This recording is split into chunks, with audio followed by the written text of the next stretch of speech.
Hello, I am Owen Todd Nelson. I'm a Minneapolis Community and Technical College student in 2015.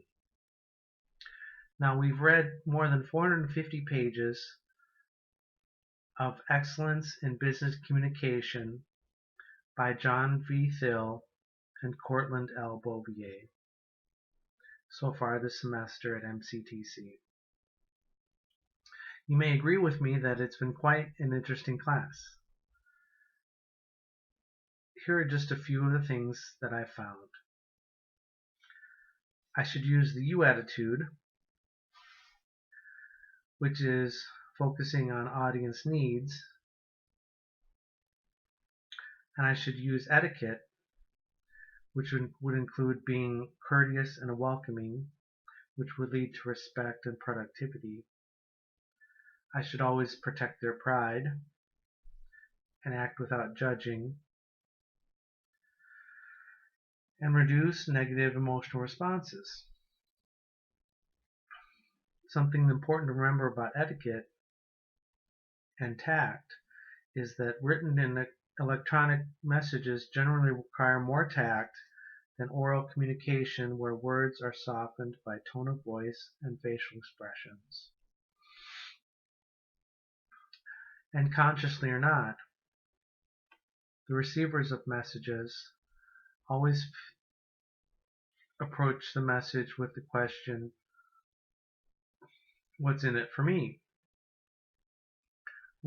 So they would want to know what's in it for them, and they would be looking for things that are important to them. So I would need to help them get more of what they value, which would be the purpose of business.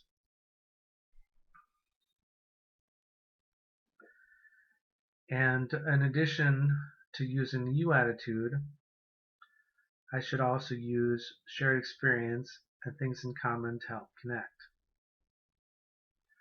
The greater two people or groups of people share professional, personal, and cultural things in common and experiences, the greater they are able to extract intended meanings. In order to help connect, it would be also important to follow expectations.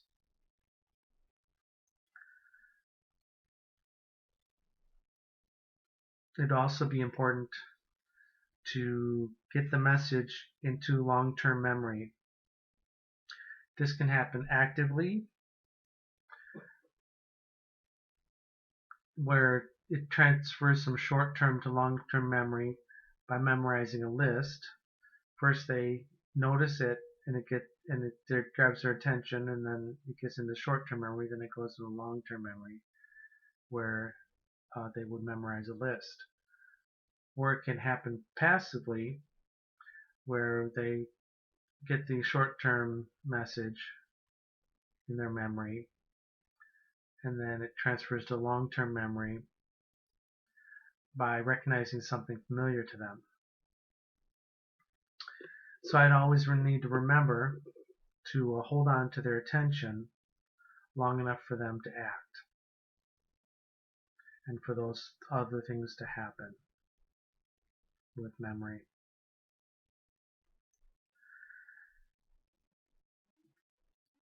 Beyond using shared experience and things in common to help connect, I would need to build credibility. In the part of the book where it talks about electronic and social media, there's a quote that authors gather, which would be, socialization now accounts for more than half of a company or brand's global reputation. In order to build credibility, I would need to demonstrate qualities of honesty, objectivity, being aware of needs, having credentials, knowledge or expertise, endorsements, performance, and sincerity.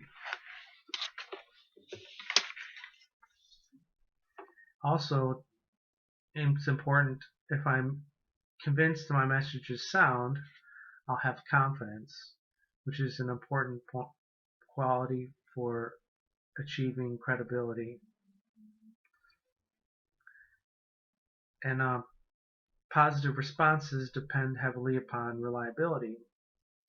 So I would need to increase all these signs of credibility in order to become more effective in business communication.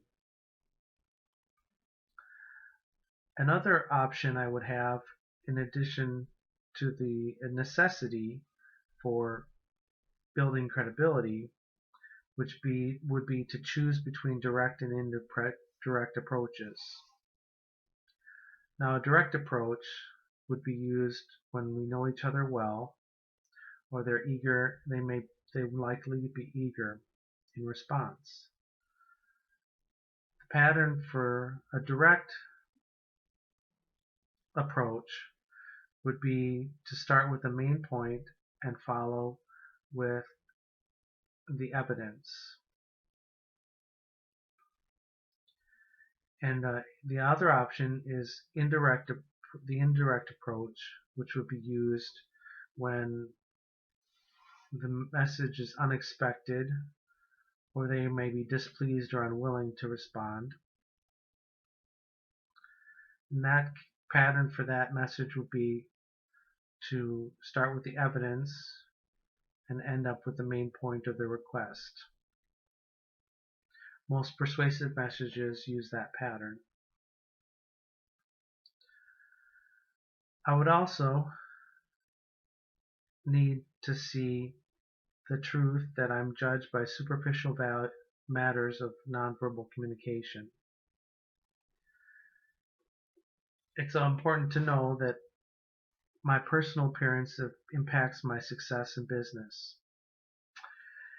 Grooming and dress are important, and I should match those that I like to impress. It would be good to answer the phone with a smile that goes along with being courteous and welcoming, and should show respect for their time, whether I'm entering somebody's office or calling somebody on the phone. I should ask them if now is a good time to talk, and I should know that if I pay attention to superficial matters of nonverbal communication, this makes me a better speaker and listener. I should match cues to a situation, and I can't let careless choices or disrespectful habits undermine all the good work I do, like the book says. And finally, I should avoid technology creating information overload. It's important to know that computer screen reading is 25% slower than reading on paper. So I would need to remember this when I'm sending out messages or receiving messages, that on the computer screen it would be read much slower. And technology that creates information overload can even cause health and relationship problems. And it can create a functional drop in intelligence. Therefore, it's important for me to regulate incoming messages, the amount of them, so I can distinguish between which of the incoming messages is important and which are not. In review, I'd like to say that I could use the you attitude. I could use shared experience, things in common to help connect.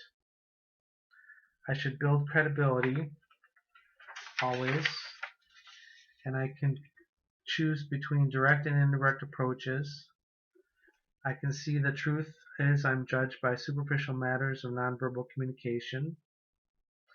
And finally, I can avoid technology creating information overload. Now you and I can use all we've learned this semester and excel in business communication. I wish you the best.